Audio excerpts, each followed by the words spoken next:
Shalom, damai di hati. Puji Tuhan, kita bisa bertemu lagi hari ini dalam channel Panci Kemenangan. Kita akan berbicara tentang suatu pertanyaan, mengapa Allah menciptakan Adam dan Hawa kalau Allah sudah tahu mereka akan jatuh dalam dosa? Tentu mungkin Anda juga sendiri bertanya-tanya, mengapa kalau toh manusia hanya akan menyusahkan dirinya sendiri dan menyusahkan Allah juga, dalam tanda kutip tentunya.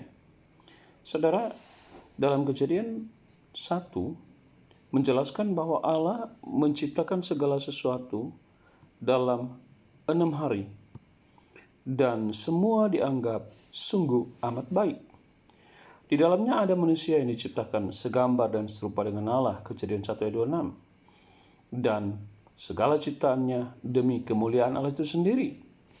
Firman Tuhan berkata dalam Roma 11 ayat 36, sebab segala sesuatu adalah dari Dia, oleh Dia, dan kepada Dia. Bagi Dialah kemuliaan sampai selama-lamanya. Mungkin sulit bagi kita untuk memahami kejatuhan Adam dan Hawa ke dalam dosa dan akan mempermuliakan Allah. Sebaliknya, mengapa Allah tetap menciptakan manusia jika Allah mengetahui sebelumnya bahwa manusia akan menjadi masalah bagi Allah? Saudara, Allah Maha tahu, Mazmur 139 ayat 1-6. Dan Ia mengetahui masa depan yang akan datang, Yesaya 46 ayat 10. Jadi, Allah pasti mengetahui bahwa Adam dan Hawa akan berdosa. Akan tetapi Ia tetap menciptakan mereka dan memberi mereka kehendak bebas yang kelak mereka gunakan untuk hidup di dalam dosa. Saudara, kita harus memahami bahwa meskipun Adam dan Hawa jatuh ke dalam dosa, bukan berarti Allah adalah penyebab mereka berdosa. Yakobus 1 ayat 13. Akan tetapi kejatuhan manusia dalam dosa tidak menyebabkan Allah lepas tangan dan memusnahkan mereka. Sebaliknya Allah menyatakan kasih-Nya dan rencananya bagi kehidupan dan keselamatan manusia. Jika kita mempertimbangkan metanaratif atau garis besar dalam teks ini, kita dapat melihat bahwa sejarah Alkitab dapat dipisahkan menjadi 3 bagian umum. Pertama, di Taman Firdaus, Kejadian 1 sampai Kejadian pasal 2. Yang kedua, hilangnya Firdaus, itu Kejadian 3 sampai Wahyu pasal 20. Bagian ketiga, kembalinya Firdaus, Wahyu 21 sampai Wahyu 22. Bagian terbesar dari naratif ini ditujukan kepada masa transisi dari hilangnya Firdaus sampai ditetapkannya kembali. Di tengah naratif ini ada salib yang direncanakan dari awal, Kisah 2 ayat 23. Sejak dunia dicarikan, di dalam kitab kehidupan dari anak domba yang telah disembelih, Wahyu 13 ayat 8. Dalam membaca firman secara teliti, kita mencapai konklusi berikut ini. Pertama, kejatuhan umat manusia telah diketahui dari awal oleh Allah. Kedua, penyaliban Kristus, penyelamatan mereka yang terpilih, telah direncanakan oleh Allah. Ketiga, semua orang kelak akan memuliakan Allah, Mazmur 86 ayat 9. Dan rencana Allah untuk mempersatukan di dalam Kristus sebagai kepala segala sesuatu, baik yang di surga maupun yang di bumi, Efesus 1 ayat 10. Nah, rencana Allah adalah menciptakan dunia di dalam kemuliaannya dapat diwujudkan secara penuh. Kemuliaan Allah adalah tujuan dari penciptaan. Itulah garis besar tujuan dalam segala yang Ia lakukan.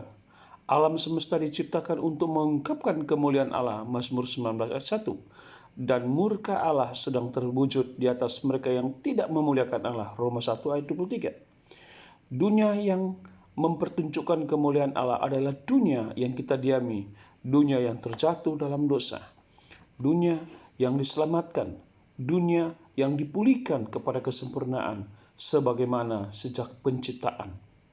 Saudaraku, murka dan belas kasihan Allah menunjukkan betapa kayanya kemuliaannya.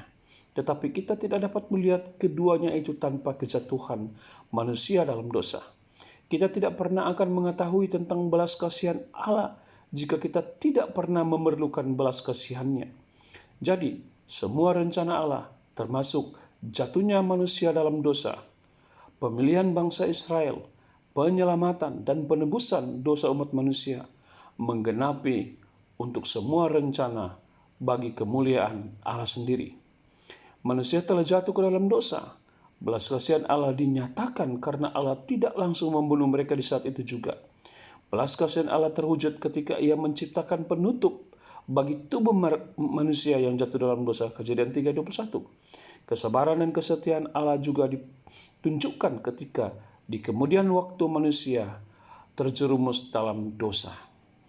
Keadilan dan murka Allah terlihat ketika Ia mengutus banjir air bah, dan belas kasihannya terlihat kepada manusia ketika Allah menyelamatkan Nuh beserta keluarganya. Murka Allah yang suci dan sempurnanya keadilan akan diamati di zaman akhir ketika Ia menghukum setan sekali untuk selama-lamanya. Wahyu 20 ayat 7-10. Saudaraku, kemuliaan Allah juga diwujudkan di dalam kasih-Nya. 1 Yohanes 4 ayat 16. Pengetahuan kita akan kasih Allah datang melalui diri dan karya Yesus Kristus di dalam dunia yang berdosa ini. Dalam hal inilah kasih Allah dinyatakan di tengah-tengah kita, yaitu bahwa Allah telah mengutus anaknya yang tunggal ke dalam dunia, supaya kita hidup olehnya. 1 Yohanes 4 ayat 9. Jika Allah memutuskan untuk tidak menciptakan Adam dan Hawa berdasarkan pengetahuannya akan kejatuhan manusia dalam dosa, atau jika Ia menciptakan mereka seperti robot tanpa kehendak bebas, kita tidak akan pernah mengetahui bahwa Allah itu kasih adanya. Pertunjukan agung akan kemuliaan Allah di kayu salib ketika murka, keadilan, dan belas kasihan-Nya bertemu. Penghukuman yang benar akan segala dosa telah dilakukan di kayu salib, dan karunia Allah terwujud dalam ucapan anaknya, Bapa, ampunilah mereka. Lukas 23:34. Kasih dan karunia Allah sedang diwujudkan dalam mereka yang telah diselamatkan. Yohanes 3:16, Efesus 2:8-9. Pada akhirnya Allah dipermuliakan ketika umat pilihannya menyembah Dia selama-lamanya. Bersama para malaikat dan orang jahat pun akan mempermuliakan Allah ketika kebenarannya berakibat pada penghukuman kekal kepada pendosa yang tidak mau bertobat. Filipi 2 ayat 11. Tanpa kejatuhan Adam dan Hawa, kita tidak mungkin mengetahui keadilan, kasih karunia, belas kasihan, atau kasih Allah yang Maha Pengampun. Ada orang yang keberatan bahwa Allah menciptakan manusia dalam kesadaran penuh bahwa manusia akan jatuh dalam dosa. Jadi mengapa manusia harus bertanggung jawab atas dosanya sendiri? Sebab Allah yang menciptakannya.